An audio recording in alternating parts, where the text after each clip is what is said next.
ഇന്നത്തെ വചനചിന്ത, ദൈവം തുറക്കുന്നത് അടയ്ക്കുവാൻ ആർക്കും സാധ്യമല്ല. മനുഷ്യർ താങ്കൾക്ക് വേണ്ടി തുറക്കുന്നത് അടയ്ക്കുവാൻ മനുഷ്യർക്ക് സാധിക്കും. എന്നാൽ ദൈവം താങ്കൾക്ക് വേണ്ടി തുറക്കുന്നത് അടയ്ക്കുവാൻ മനുഷ്യർക്ക് സാധിക്കുകയില്ല.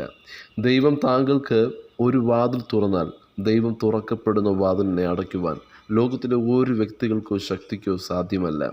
ദൈവം ഒരു വാതിലടച്ചാൽ ആർക്കും തുറക്കുവാൻ സാധ്യമല്ല. ഉൽപ്പത്തി പുസ്തകം 6-ാം അധ്യായം വായിക്കുമ്പോൾ അവിടെ ഭക്തനായ നോഹയെ കാണാം.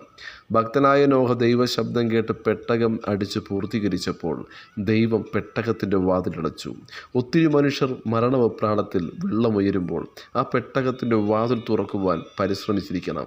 എന്നാൽ യഹോവയായ ദൈവം പെട്ടകത്തിൻ്റെ വാതിലടച്ചതുകൊണ്ട് മനുഷ്യർക്ക് തുറക്കുവാൻ സാധിച്ചില്ല.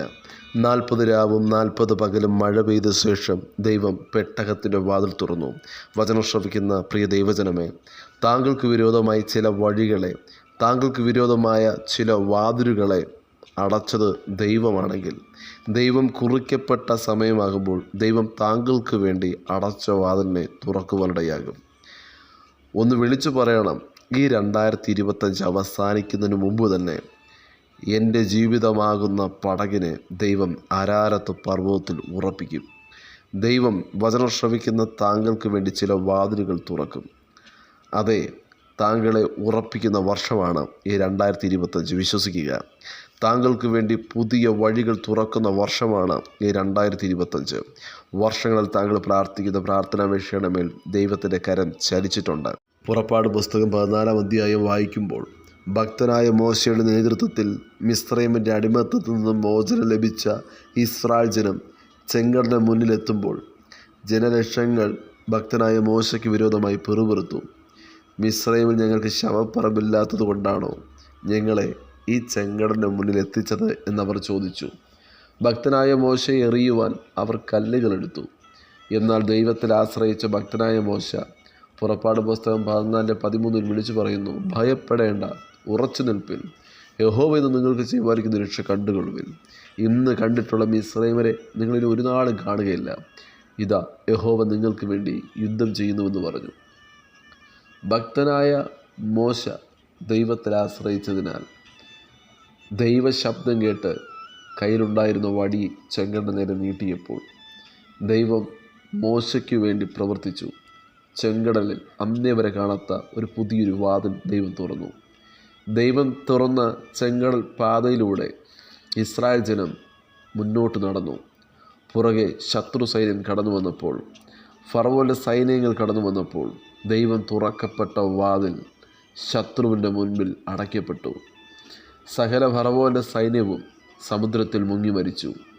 ഭക്തനായ മോശ ജനിക്കുന്ന സമയം മിസ്രയീമിൽ നൈൽ നദിയിലേക്ക് കുഞ്ഞുങ്ങളെ എറിഞ്ഞ പടയാളികൾ ഈ സമുദ്രത്തിൽ മുങ്ങി മരിച്ചിട്ടുണ്ട്.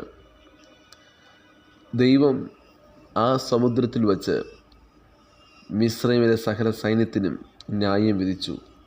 നൈൽ നദിയിൽ കുഞ്ഞുങ്ങളെ ഒരു കാലഘട്ടത്തിൽ അവർ വലിച്ചെറിഞ്ഞെങ്കിൽ അതേ നൈൽ നദിയെ ദൈവം രക്തക്കളമാക്കി മാറ്റി.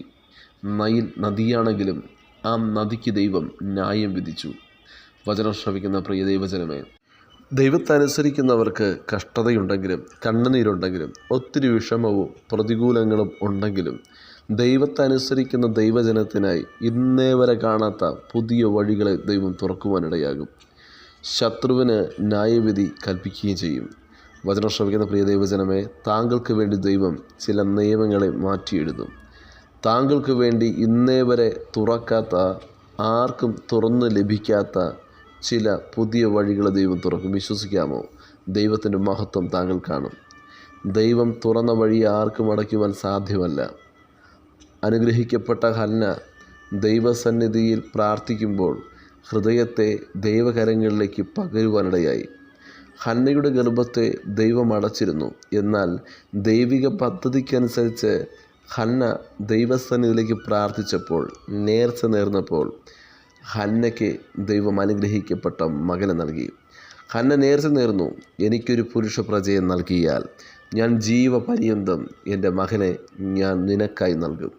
ദൈവത്തിൻ്റെ പദ്ധതിക്കനുസരിച്ച് ഹന്നയുടെ അധരം ചലിച്ചപ്പോൾ ഹന്നയുടെ ഗർഭം തുറക്കുവാനിടയായി. ഇന്നേ വരെ അനുഗ്രഹിക്കപ്പെട്ട ഹന്ന ദൈവത്തിനായി നേർച്ച നേർന്നില്ല. എന്നാൽ ദൈവിക പദ്ധതിക്കനുസരിച്ച് ദൈവത്തിനായി കുഞ്ഞിനെ സമർപ്പിക്കപ്പെട്ടപ്പോൾ ഒരനുഗ്രഹിക്കപ്പെട്ട അഭിഷേകമുള്ള തലമുറയായ ശമൂവേലിനെ ദൈവം നൽകിയെന്നുള്ളതാണ്. വചനം ശ്രവിക്കുന്ന പ്രിയ ദൈവജനമേ, താങ്കൾ ദൈവസന്നിധിയിൽ കരയുമ്പോൾ ദൈവം താങ്കൾക്കായി ചില വാതിൽ തുറക്കും. ദൈവിക പദ്ധതിക്കനുസരിച്ച് താങ്കളുടെ അത്തരം ചലിക്കട്ടെ. അടയപ്പെട്ട വാതിൽ ദൈവം താങ്കൾക്കായി തുറക്കട്ടെ. ഈ നാളുകളിൽ അത്ഭുതങ്ങൾ കാണുവാൻ, പട്ടണത്തെ പിടിക്കുവാൻ വചനം ശ്രവിക്കുന്ന ഏവർക്കും കർത്താവ് കൃപ നൽകി സഹായിക്കുമാറാകട്ടെ. God bless you. ആമേൻ.